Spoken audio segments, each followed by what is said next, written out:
Most people think that once those handcuffs click shut, your privacy is gone forever. But there is one piece of property you carry every single day, something you likely have in your pocket right now, that the United States Supreme Court has declared virtually untouchable, even if you are sitting in the back of a squad car. We have been conditioned to believe that police have total authority once they detain us, but the law actually draws several very sharp lines in the sand. Today, we are uncovering the 5 specific things police cannot legally do, even if they look you in the eye and tell you they can. By the end of this, you'll know the magic words that can stop a constitutionally illegal interaction in its tracks, and why your most private data has a higher level of protection than the clothes on your back. The first thing police cannot legally do is search your cell phone without a warrant, even if you have been placed under arrest. In the past, when police arrested someone, they could search anything on that person: wallets, cigarette packs, or purses. But in the landmark 2014 case Riley versus California, the Supreme Court recognized that smartphones are fundamentally different.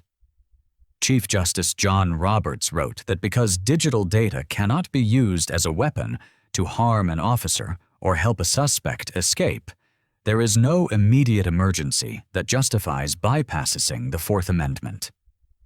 Think of your phone as a portable digital diary. It contains your bank records, your medical history, and your physical location for the last 5 years. The court ruled that because of the sheer volume and sensitivity of this data, digital privacy deserves robust safeguards. Even if an officer tells you they are just checking for evidence related to your arrest, they generally need a warrant signed by a judge unless there is an imminent threat to life or evidence is being remotely wiped. This leads us to a massive misconception about the power of the police at your front door. The second thing police cannot legally do is enter your residence without a warrant, your consent, or a very specific type of emergency. Your home is your most protected space under the Fourth Amendment, which guarantees your right to be secure against unreasonable searches and seizures. Many people feel forced to open the door just because an officer is knocking, but you are not legally required to engage or even speak to them. Silence and non-engagement are completely lawful. If they claim to have a warrant, you have the right to ask them to slide it under the door or hold it up to a window so you can read it before you open anything. However, there is a welfare check trap you need to know about. In early 2026, the Supreme Court confirmed that officers may enter a home without a warrant if they have an objectively reasonable basis for believing someone inside needs emergency medical assistance. This isn't just a hunch or a neighbor's vague worry. It must be based on concrete evidence, like seeing smoke or hearing screams. If you are fine, the simplest way to protect your privacy is to speak through the closed door, confirm you are okay, and end the interaction there. Outside of these specific emergencies, the castle doctrine stands. Without that warrant, they stay on the porch. Curiosity gap.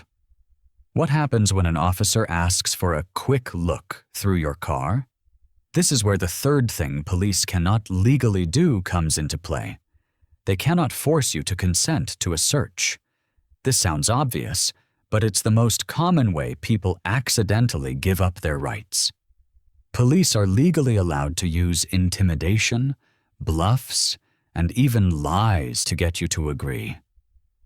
They might say, "If you have nothing to hide, you'll let me look," or imply that things will go easier if you cooperate.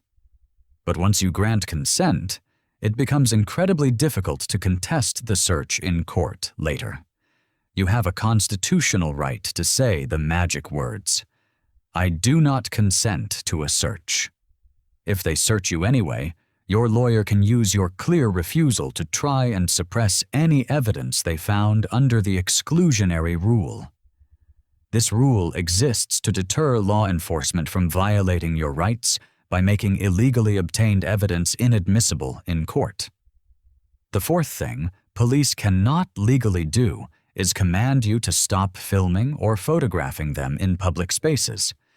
As long as you are in an outdoor public area, like a sidewalk or a park, or on private property where you have permission to be, you have a right to record law enforcement officers.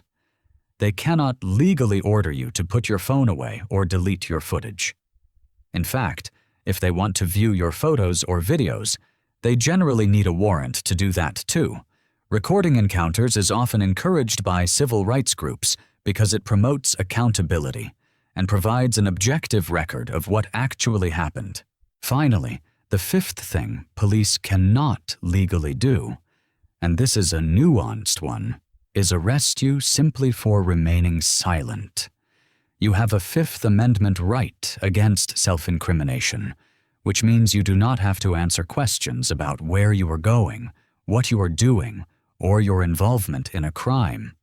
However, there is a catch you must understand: the stop and identify laws. In about 24 states, if you are being lawfully detained based on reasonable suspicion, you are required by state law to provide your name. In the case Hiibel versus 6th Judicial District Court, the Supreme Court ruled that requiring a person to state their name during a valid stop does not violate the Fourth or Fifth Amendments. But, and this is the critical distinction, you generally do not have to provide a physical ID card or a driver's license unless you are driving, and you certainly do not have to tell a story or explain your presence. You can provide your name to satisfy the statute, and then immediately reassert your right to silence by saying, "I want to remain silent, and I want to talk to a lawyer." Understanding these 5 boundaries is the difference between being a victim of the system and being a protected citizen. The key lessons to remember are: your phone is a digital sanctuary that requires a warrant. Your front door is a legal barrier that you do not have to open without a warrant. Consent is a choice that you should never feel forced to make. Your camera is your witness in public spaces. And while you may have to give your name, you never have to give your silence. Common mistakes include trying to be too helpful by talking your way out of a situation or assuming that biometric locks like fingerprints or facial recognition will protect your phone as strongly as a passcode. When you know exactly what the law says, you have the upper hand in any interaction. Never forget that these rights exist to protect everyone, regardless of innocence or guilt, because a system that can bypass the rights of one person can eventually bypass the rights of us all.